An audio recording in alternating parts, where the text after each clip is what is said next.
নমস্কার সবাইকে। শুভেচ্ছা জানাই একটা শীতকালীন সকালের। দেখতে পাচ্ছেন আমি খুব তাড়াতাড়ি ঘুম থেকে উঠেছি। এখনও প্রায় সূর্যের দেখা দেয়নি, মানে প্রভাত হয়নি সকালবেলায়। তো আমি আজকে নতুন একটা ভ্লগ নিয়ে আপনাদের সঙ্গে আসছি। আমি আজকে যাচ্ছি হাওড়ায়। হাওড়া জেলার রূপনারায়ণের কাছে অবস্থিত বেনাপুর চরে। জায়গাটা কিন্তু খুবই একটা সুন্দর প্রকৃতিময়, একটা সুন্দর বিচিত্র জায়গা, এবং সেখানকার রূপনারায়ণের পাড়ের সৌন্দর্যায়ন তথা ভিউ ফিচার্স এবং তথাকথিত যে প্রাকৃতিক দৃশ্যের সমাহার, সেইটা কিন্তু আপনাদের আজকে আমার চ্যানেলে দেখাবো। তাই আর সময় নষ্ট করব না। আমি কিন্তু প্রচণ্ড ঘুমে আচ্ছন্ন, অ্যালার্ম দেওয়া ছিল, উঠলাম জাস্ট। এখন রেডি হব, এখান থেকে ট্রেনে করে হাওড়ার উদ্দেশ্যে যাবো। তো চলুন, সঙ্গে থাকুন, দেখতে থাকুন। আর সত্যি কথা, আপনার জন্য কিন্তু কষ্ট করে ভ্লগগুলো বানাই এবং আপনাদের কিন্তু রেসপন্সও ভালো পাই। তার জন্য আরও একবার আপনাদের অসংখ্য ধন্যবাদ। তা আর সময় নষ্ট করবো না, চলুন যাওয়া যাক, সঙ্গে থাকুন। রেডি হ। আর সাথে যাবে হচ্ছে আমার একজন ভাই আছে, তো রেডি হচ্ছে, শুয়ে আছে ও। রেডি হলে আমরা একসঙ্গে যাব। চলুন যাওয়া যাক, সঙ্গে থাকুন। এখন আমি এসেছি কলকাতার রাস্তায়। তো এখান থেকে আমি হাওড়ায় যাব। তো আর সময় নষ্ট করবো না। আর ব্যস্ত শহর কিন্তু কলকাতা। তো চলুন যাওয়া যাক হাওড়াতে। ওখান থেকে ট্রেনে করে যাব বাগনানে। চলুন যাওয়া যাক। বাগনান স্টেশন।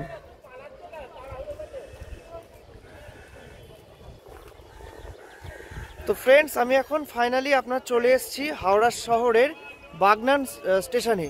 তো এখান থেকে কিন্তু বেনাপুর চর, যেটা রূপনারায়ণের পাড়ে, সেখানে কিন্তু যেতে হবে। আর অনেকক্ষণ কিন্তু আজকে আমরা প্রায় ট্রেন জার্নি করে এসেছি, পুরো কাহিল হয়ে গেছি, দেখতে পাচ্ছেন। তো এখন যাব এখান থেকে। তো চারপাশের প্রকৃতিময় দৃশ্য দেখতে দেখতে ফাইনালি কিন্তু অনেকক্ষণ পর পৌঁছালাম এই বাগনান স্টেশন। তো চলুন এখান থেকে যাওয়া যাক। তো সঙ্গে থাকুন আর আজকে ভিডিও অবশ্যই দেখবেন। বন্ধুরা, আমি কিন্তু ফাইনালি চলে এসেছি রূপনারায়ণের পাড়ে, যেটাকে এখানে স্থানীয় ভাষায় বেনাপুর চর নামে পরিচিত। এই অঞ্চলটা বেনাপুর মধ্যে পড়ে। এই জায়গাটার নাম হচ্ছে আপনার বেনাপুর। দেখতে পাচ্ছেন সামনে যে নদী, আর এখানে কিন্তু বিরাট একটা মাঠ। তো দেখবেন চারপাশটা কিন্তু আমি একটু ঘুরিয়ে দেখাবো, শুধু সবুজ আর সবুজ। এখানে কিন্তু শীতকালে পিকনিক করা যেতে পারে, তথা বিকেলবেলা ক্রিকেট খেলতে যেতে পারে, অথবা গল্প করাও যেতে পারে প্রিয় মানুষের সঙ্গে, প্রভৃতি বিভিন্ন কিন্তু নিজ নিজ কাজে এই জায়গাটা খুবই কিন্তু সুইটেবল। আর চারপাশে পুরো প্রকৃতি আর প্রকৃতি। এই যে আমি সৌভিক, আপনাদের প্রিয়। আমি এখন বর্তমানে রয়েছি বেনাপুর চরের একদম পুরো সামনে। তো এই বেনাপুর চরে কিন্তু আমার বহুদিন আসার ইচ্ছা ছিল। তো বেনাপুর জায়গাটা কিন্তু আমি নাম জানতাম না। বাগনানে থেকে আমি ডিরেকশন আপনাদের বলে দেবো। তো চারপাশে একটুখানি ঘুরিয়ে দেখাবো। তো আজকে ভিডিও কিন্তু অবশ্যই দেখবেন, সঙ্গে থাকুন। এখানে যেহেতু ফাঁকা মাঠ রয়েছে, তাই কিন্তু গবাদি পশু কিন্তু এখানে বিচরণ করছে। আর দূরে কিন্তু রূপনারায়ণ নদী, আর মাঝখানে দেখুন চর পড়ে গেছে। আপনারা নিশ্চয়ই দেখতে পাচ্ছেন। আমি একটু দেখাবো চারপাশ আপনাদের, ভিডিওটা দেখুন আজকের। আমি এখন রূপনারায়ণের প্রায় কাছে রয়েছি, দেখতেই পাচ্ছেন। একদম ভূভাগ থেকে নদীর ডিস্টেন্স খুবই কম। তো এই রূপনারায়ণ নদী নিয়ে কিন্তু আমাদের বিভিন্ন আপনার উপন্যাস থেকে শুরু করে কবিরা কিন্তু বিভিন্ন রকম গল্প তথা কিন্তু গল্প, কবিতা, উপন্যাস, নাটক প্রভৃতি কিন্তু রচনা করেছেন। এবং অনেক কবিতার আপনার স্টোরির মধ্যে, গল্পের মধ্যে, বাংলা গল্পের মধ্যে আমরা রূপনারায়ণের কথা কিন্তু উল্লেখ পাই। এই যে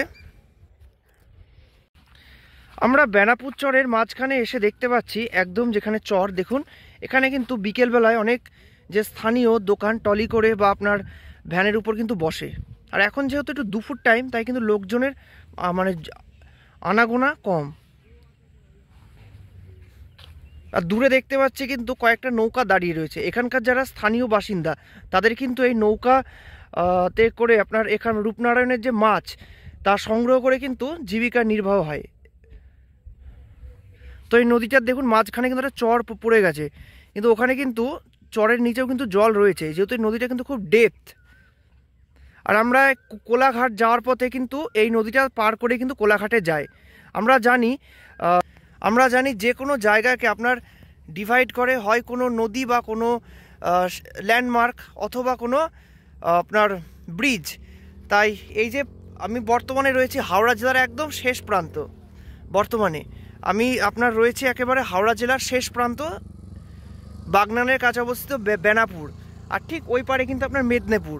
এছাড়া যেহেতু আমাদের গঙ্গাটা অনেকটা প্যারালালিভাবে যাচ্ছে, আপনার মানে অনেকটা মিয়েন্ডার, যে নদীর প্রবাহ পথ যাকে যেটাকে বলে, তাই দক্ষিণ চব্বিশ পরগনার কিন্তু অনেক জায়গা কিন্তু আপনার গঙ্গার ওই পিঠে ওঠে। যেমন বাউরিয়ার ওই পাশে আপনার উঠছে বজবজ, ঠিক তেমনি উলুবেড়িয়া, বীর শিবপুর প্রভৃতি জায়গার উল্টো দিকে কিন্তু দক্ষিণ চব্বিশ পরগনার অনেক জায়গা ওঠে।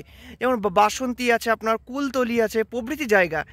তো যেহেতু আমি একটুখানি মানে আপনার ভ্রমণপ্রিয় ছেলে তথা ভূগোলের ছাত্র, তো আমি কিন্তু বিভিন্ন জায়গাকার যে উৎস বা প্রভৃতি কিন্তু আমার কাছে থাকে, জানা থাকে। আর আপনাদের কিন্তু আনন্দ দেয়াই কিন্তু আমার কিন্তু আপনাদেরকে বিভিন্ন জায়গাকার যে ভিউ তথা হচ্ছে জায়গাগুলোর লোকেশন তথা ভিউ আপনাদের সামনে দেখানো আমার, আমি যেহেতু আমার চ্যানেলে দেখাই, তো আপনারা অনেক ভালো মানে পজিটিভ রিয়াক্ট করেন এবং আপনারা কিন্তু পছন্দ করেন। তো ধন্যবাদ আপনাদের, সবই আপনাদের আশীর্বাদ, এবং আপনাদের জন্যই কিন্তু আমি কিন্তু কষ্ট করে এই ভোর 6টার সময় উঠে কিন্তু এখানে এসেছি, যাতে এই জায়গাকার ভিউ আপনারা দেখতে পান, রূপনারায়ণের যে ভিউ। তো আমি সাধারণত গঙ্গা নদীর ভিউ দেখাই, তো আজকে দেখাচ্ছি রূপনারায়ণের পাড়ে। তো এখানকার পশ্চিম মেদিনীপুরের পাশ দিয়ে যেহেতু এটা কাট করে যাচ্ছে পূর্ব পশ্চিম মেদিনীপুরের প্রায়, তো এখানে কিন্তু এছাড়া আপনার রূপনারায়ণ ছাড়া রয়েছে কাঁসাই, কেলেঘাই, কংসাবতী নদী প্রভৃতি জায়গায়, এগুলো প্রভৃতি নদীগুলি আপনার এই মেদিনীপুর শহরের বিভিন্ন জায়গায় কিন্তু মানে শহরের পাশ দিয়ে কাট করে গেছে। আমি কিন্তু এখন বেনাপুর চরের একদম সাইড মানে একদম নদীর সামনে রয়েছি, তো একদম চরের সামনে দেখতেই পাচ্ছেন। আর এত পরিমাণ এখন গরম করছে যে ফুল হাতা জামাটা খুলে রাখতে বাধ্য হলাম। তো পিছনে আপনার ভিউটা জাস্ট দেখুন, আর সত্যি কিন্তু দারুণ লাগছে আজকের প্রাকৃতিক পরিবেশটা, তথা আজকের সময়টা কিন্তু দারুণ কাটছে। ছুটির দিন, গঙ্গা পার, তার সঙ্গে হচ্ছে মৃদুমন্দ হাওয়া।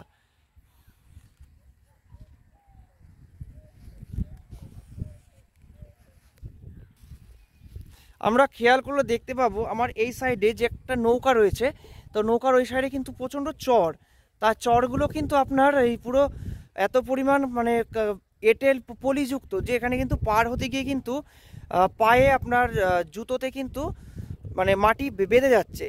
তো এই প্রসঙ্গে একটা কথা বলি, তার মনে হচ্ছে যেন সে একটা গান বেরিয়েছে না আপনাদের, যে নদীর বুকে চর আমি কি তোর পর, ঠিক চর মনে হচ্ছে ঠিক সেরকমই আমাকে কিছু একটা আওয়াজ দিচ্ছে। তো যাই হোক, আমি দেখা যাক ওই দিকে যাওয়ার সম্ভব হয় কিনা। তো আপনারা ভিডিওটা দেখুন, পিছনের ব্যাকগ্রাউন্ডটা তো সত্যি দারুণ। দেখুন পিছনের পুরো সবুজ আর সবুজ, আমি একটু আপনাদের রাউন্ড করে একটু দেখাবো।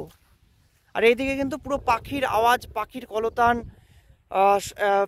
গবাদি পশু বিচরণ করছে, তথা বিভিন্ন মানুষজন আসছে তাদের সময় কাটাতে, প্রিয়জনের সঙ্গে হোক বা একা হোক। এই যে পুরো ভিউটা দেখুন, জাস্ট অসাধারণ লাগছে।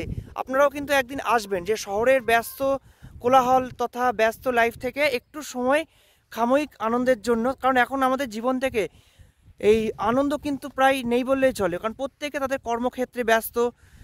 তো সেখান থেকে একটু টাইম বের করে ছুটির দিন দেখে আসবেন, আর আপনাদেরকে আনন্দ দেওয়াই আমার হচ্ছে কথা। তো আমি কিন্তু এই ভ্লগগুলোর মাধ্যমে আপনাদের আনন্দ তথা হচ্ছে আপনাদের বিভিন্ন জায়গার ভিউ দেখাই, তো আপনাদেরও খুব ভালো লাগে এবং আমিও কিন্তু ভালো রেসপন্সও পাই। তো প্লিজ ভিডিওটা দেখবেন, ভ্লগটা দেখবেন অবশ্যই। দেখি আরও সামনে কতদূর যাওয়া যাক। আর পিছনে একবার জাস্ট দেখুন, পিছনে যে আপনার মানে বনসৃজনটা, সেটা কিন্তু দারুণ লাগছে। বেনাপুর চর, এই যে দেখতে পাচ্ছি চরের মাঝখানে কিন্তু অনেক জায়গা পুরো যে উঁচু নিচু ভূভাগ, যেটাকে আমরা ভৌগোলিক ভাষায় ব্যাডল্যান্ড বলি, ব্যাডল্যান্ড টোপোগ্রাফি। দেখুন পুরো উঁচু নিচু। আর ওই যে একটা দূরে একটা পাগল ছেলে বসে আছে একা, ও আমার সঙ্গে এসছে আপনার। এই যে কোলাঘাটের এই নদীতে কিন্তু আপনার নৌকা চলাচল এখন করে না সেরকম, মানে যেখানে ধরুন এপার ওপার, যেহেতু এখানে আমরা একটা চরের সাইডে এসেছি, তাই এর পাশ একটু দূরে কিন্তু আপনার ফেরি সার্ভিস রয়েছে, ওই পারে হচ্ছে আপনার মেদিনীপুর উঠছে। আর এই কোলাঘাটের প্রসঙ্গে, কোলাঘাটের কিন্তু একটা মাছ রয়েছে যেখানকার স্থানীয় ভাষায় মাছটার আমি নাম জানি না। তা এই মাছটা কিন্তু বিকেলবেলায় এই চরে নাকি পুরো ভেজে বিক্রি করা হয়, তাই এই জায়গাটিকে আপনার দ্বিতীয় দীঘাও বলে অনেকে। আর কোলাঘাটে কিন্তু একটা মানে দুর্ঘটনার কথা আপনাদের সঙ্গে শেয়ার না করলেই নয়। তা 2010 সালে 3রা জানুয়ারি তা কোলাঘাটে কিন্তু আপনার পিকনিক করতে এসে একটি নৌকা কিন্তু ডুবে গেছিলো এবং তার নামাঙ্কিত এখানে কিন্তু স্মৃতি করা রয়েছে। তো এটা প্রায় 15 বছর আগেকার ঘটনা, 15 বছর আগের স্মৃতি। আর ওই সাইডে রয়েছে মেদিনীপুর এবং কিছু ইস্পাত কারখানা নগরী, তার চিমনি দেখা যাচ্ছে। তো দারুণ মানে প্রাকৃতিক বৈচিত্র্যপূর্ণ এই জায়গাটা, খুব সুন্দর, আপনারা দেখুন। তো আমি কিন্তু এখন রূপনারায়ণের পাড়ে রয়েছি, আর এত পরিমাণ সূর্যকিরণ দিচ্ছে যে ব্যাগ থেকে ছাতাটা নিতে কিন্তু বাধ্য হলাম। আর এখানে আমি একা আসিনি, আমার সঙ্গে এসছে আমার মামার ছেলে। তো ওই সাইডে গেল একটুখানি ঘুরতে। আর তো আমি চারপাশটা আপনাদের একটুখানি দেখাবো, আপনারা প্লিজ দেখবেন অবশ্যই আজকের ভিডিও। আর সত্যি কথা এখানে এসে মনে হচ্ছে নদীর পাড়ে, এই যে দেখুন পিছনে নদীর ভিউটা, এটা কোনো অংশে গঙ্গার থেকে কম নয়। কিন্তু গঙ্গা যেটা আমাদের ভাগীরথী নামে পরিচিত আমাদের নদিয়া জেলায় নবদ্বীপের কাছে, আর হুগলি নদীর নামে হচ্ছে কলকাতার সাইডে পরিচিত। তো সেই নদীর থেকে কোনো অংশে কম নয়। আর একটা কথা বলে রাখি, এখানে এসে মনে হচ্ছে আমি পুরো যেন পদ্মা নদীর পাড়ে রয়েছি, কারণ এই রূপনারায়ণ নদীর বিস্তর এতটা যে ওই পাড়ে যে ভিউ আমি যেখানে আঙুল দিয়ে দেখাচ্ছি সেটা কিন্তু দূর থেকে অনেকটা দেখা যাচ্ছে না। আর আজ সকালে যেহেতু কুয়াশা ছিল, তাই ভাবছিলাম যে সূর্য উঠবে কি না, সূর্যকিরণ দেখা দেবে কি না। তো এত পরিমাণ হিট দিচ্ছে যে চোখ থেকে সানগ্লাসটা আমি কিন্তু সরাতে পারছি না। তো এই পুরো ভিউটা আজকে আপনাদের সামনে কভার করব। আর চারপাশটা এত সুন্দর, পুরো সবুজ আর সবুজ, পুরো চারপাশ আপনার সবুজে সমৃদ্ধ, সবুজ শস্য শ্যামলা আমার দেশ ভারতবর্ষ। এখানে কিন্তু আপনার মৃদুমন্দ বাতাস বইছে। তো যেহেতু আমি এখন দুপুর হয়ে গেছে, তাই বাতাসের যে মিষ্টতা সেটা অতটা ঠিক গায়ে লাগছে না, কিন্তু বিকেলবেলায় এবং ভোরবেলায় কিন্তু সেটা কিন্তু তা অনুভব করা যায়। প্রাকৃতিক দৃশ্যটা একবার দেখুন। আর এই প্রসঙ্গে বলে রাখি, হাওড়া আপনার বাগনানে আসার সময় কিন্তু আমি যে স্টেশনগুলোর উপর দিয়ে এসেছি, যেমন আপনার আন্দুল তথা সাঁকরাইল, আবাদা, নলপুর, বাউরিয়া প্রভৃতি জায়গাগুলো কিন্তু পুরো প্রাকৃতিক পরিবেশ তথা সবুজে ঘেরা এবং সমৃদ্ধ। তো সবুজ দেখতে দেখতে কিন্তু এখানে আরেক সবুজের মাঝখানে আসা।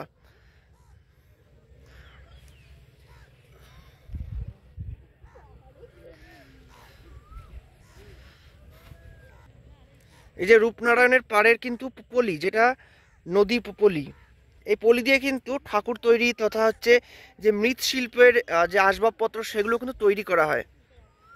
আর ওই সাইডে কিন্তু আমাদের আপনার মেদিনীপুর উঠছে, মেদিনীপুরের বিভিন্ন যে জায়গাগুলো, দূরে কিন্তু নৌ চলাচল করছে।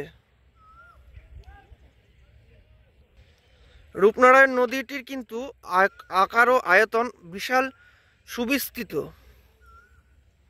আমরা পাখির কলতান শুনতে পাচ্ছি, আপনাদের জুম করে একটু আমি দেখাবো। এই যে রূপং নদীর যে চর, যে জায়গা, এই জন্য এই জায়গার নাম হচ্ছে বেনাপুর চর।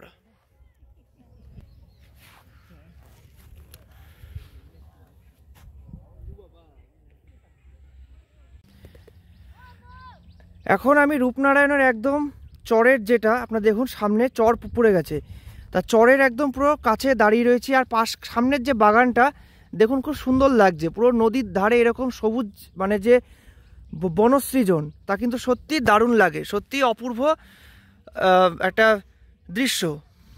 এই যে, আর এখানে যেহেতু আমরা দেখতে পাচ্ছি এখানে নৌকা রয়েছে স্থানীয়, এবং মাছ ধরার যে জাল রয়েছে, স্থানীয় মৎস্যজীবীরা কিন্তু এই জাল দিয়ে কিন্তু আপনার রূপনারায়ণে মাছ সংগ্রহ করে এবং তা কিন্তু স্থানীয় বাজারে বিক্রি করে। আর এই যে পুরো চরটা, আমরা তখন ওই সাইডে ছিলাম, এতক্ষণ আমরা ওই সাইডে ছিলাম, আর এখন কিন্তু আমরা এই সাইডে এসছি। এখন কিন্তু সূর্যের হিট একটুখানি মানে কমেছে, তাই কিন্তু এই চশমাটা খুলতে পেরেছি এবং পিছনের ভিউটা আপনাদের কিন্তু ভালো করে দেখাতে মানে পারছি। দেখুন সত্যি দারুণ লাগছে, পাখির কলতান, চারপাশে সবুজ মৃদুমন্দ হাওয়া, আর তার সাথে নদীর ধার, আর এর সঙ্গে কিন্তু বিকেল হলে এক কাপ গরম কফি অথবা পকোড়া হলে কিন্তু একদম পুরো জমে যায়। তো আপনাদের জন্যই কিন্তু আজকে কষ্ট করে আপনার এই ভিডিওটা বানানো, তো অবশ্যই আজকে ভিডিও দেখবেন এবং কেমন লাগছে আপনাদের মতামত জানাবেন। আমরা আর একটু ঘুরবো, মানে সামনের দিকে যাব, তো চলুন। প্রেমের সমাধি ভেঙে মনের শিকড় ছিঁড়ে পাখি যায় উড়ে যায়, তুমি আছো কাছে আমারই পাশে থাকো যে, তুমি যাও চলে যাও, তুমি যাও চলে যাও, শুধু স্মৃতি রেখে যাও। আসলে এই প্রকৃতির মাঝখানে, যেহেতু আমি প্রকৃতি প্রেমিক ছেলে, তাই প্রকৃতির মাঝখানে নিজেকে কিন্তু কেন দেখছি কি হয়েছে একটু, আর মামার ছেলে যেহেতু এসছে, ও একটুখানি আপনার ক্যামেরার সামনে আসতে চায় না সাধারণত। তো যাই হোক, ও আমার ব্লগের পার্টনার, ওকে আপনারা কিন্তু এর আগেও দেখেছেন, কিন্তু এখনও যাই হোক আসছে না। আর এই জায়গাটায় কিন্তু এসে কিন্তু আমার দারুণ একটা অভিজ্ঞতা লাগছে, বেনাপুর চরে আর রূপনারায়ণের পাড়ে, সত্যি শান্তময় পরিবেশ। আর দূরে কিন্তু কোলাঘাটের যে ব্রিজ, যেটা পার করে আমরা মেদিনীপুরে ঢুকি, মানে আপনার কোলাঘাট সেতু, এর আপনার নাম হচ্ছে শরৎ সেতু, তা সেই ব্রিজটাও কিন্তু দূর থেকে দেখা যায়, কিন্তু এখানে যেহেতু এখন কুয়াশা, তাই কিন্তু অতটা ভালো বোঝা যাচ্ছে না দূরের দৃশ্যমানতা। এখন সামনে যে রূপনারায়ণের পাড়ের যে চর আছে, ওইখানে কিন্তু আমি যাব, তো আপনারা দেখুন। এই যে আমরা রূপনারায়ণের চর একদম সামনে থেকে দেখছি, আমরা কিন্তু ওইখানে যাব, তো চলুন যাওয়া যাক।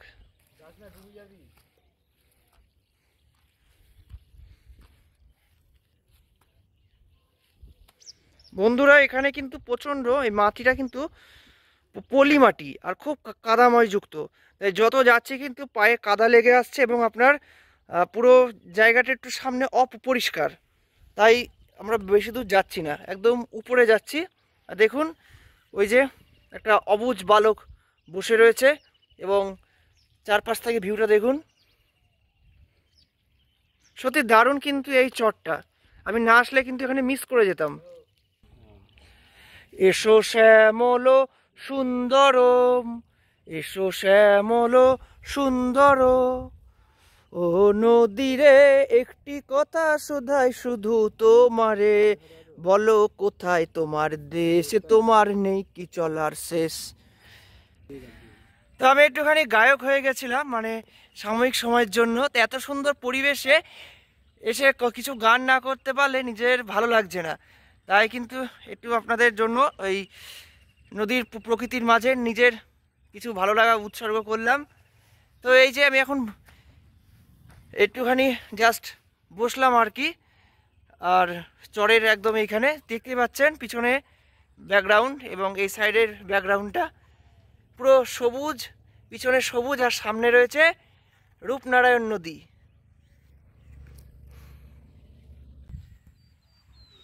ফাইনালি আমি কিন্তু অনেকক্ষণ বেনাপুর চরে রয়েছি আপনার, তো এই চারপাশটা পুরো আমি একটু ঘুরে দেখলাম, পুরো জায়গাটা ভিজিট করলাম আপনার।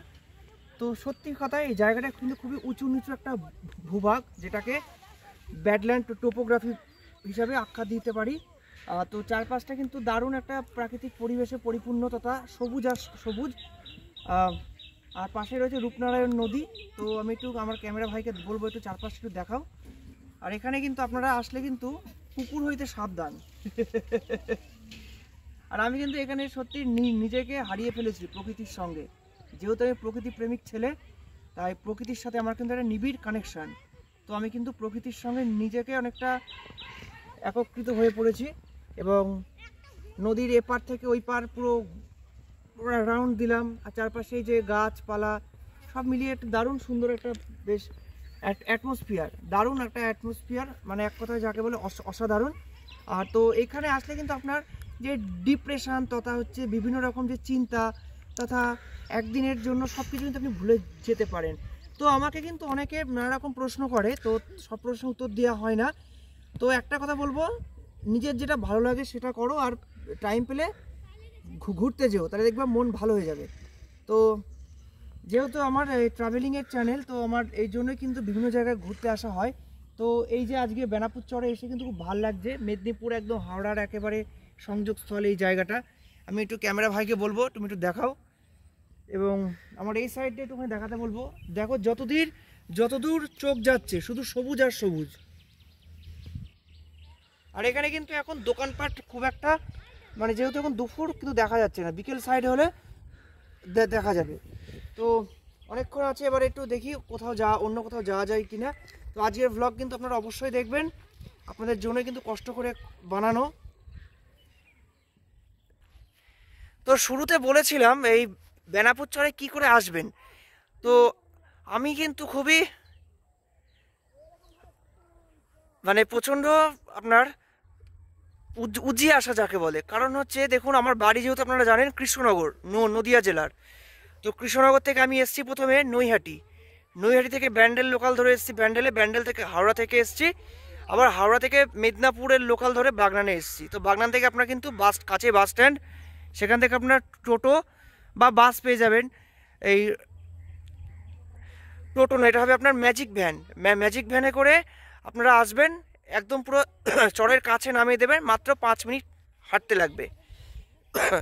আর আপনার বাসে আসলে এখানকার স্থানীয় বাজারের নাম হচ্ছে নুনটিয়াতে নেমে কিন্তু আপনাদের গাড়ি চড়ে মানে এই টোটো বা ম্যাজিক রিজার্ভ করে আসতে হবে। এই যে পথ ডিরেকশন বলে দিলাম। আমি মানে চারদিকে যতই তাকাচ্ছি পুরো সবুজে মানে পুরো পরিপূর্ণ। তো দেখি আর কিছুক্ষণ থেকে বাড়ির উদ্দেশ্যে যাব। তো একদিনের ছুটি কাটাতে আপনারা অবশ্যই আসুন, আর আমার চ্যানেল আপনাদের পছন্দ করার জন্য অসংখ্য ধন্যবাদ।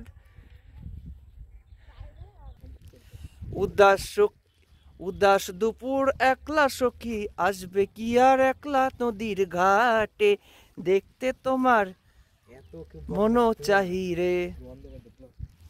এবে চুপ, গান গাইছি বলে আমাকে একটুখানি আপনার বলছে তুই একা কেন গান গাইছিস। আমি দেখি গান শুনে যদি কেউ আসে তো ভাল লাগছে টাইমটা মানে আপনার স্পেন্ড করে এখানে, মানে খুব সুন্দর প্রকৃতির মাঝে সময় কাটাতে। আর হচ্ছে কি বলবো, আবারও একটা দিন কোথাও দেখা হবে আপনাদের সঙ্গে। তো প্লিজ আজকে ভিডিও দেখবেন। আবারও বলার কথা, ওই যে একটা বক দেখছি উঠছে, মাছ সংগ্রহ মানে মাছের শিকারে এসছিল। তার নদীর পাড়ে কিন্তু এরকম দৃশ্য খুব ভাল লাগে।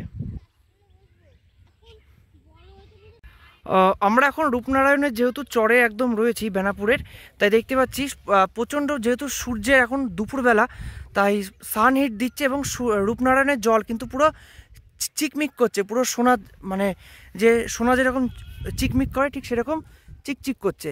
আর দূরে দেখতে পাচ্ছি অনেক নৌকা কিন্তু নৌ পরিবহন করছে, যেহেতু ওটা ফেরি সার্ভিস। আর এই ঘাট পার হতে কিন্তু মিনিমাম 20 মিনিট সময় লাগে স্থানীয়দের। আর এই যে এখানকার স্থানীয় বাসিন্দারা কিন্তু বিভিন্ন গাছের পাতা তথা কেটে এনে কিন্তু সেগুলো দিয়ে স্থানীয় বাজারে বিক্রি করে তাদের জীবিকা নির্বাহ করে।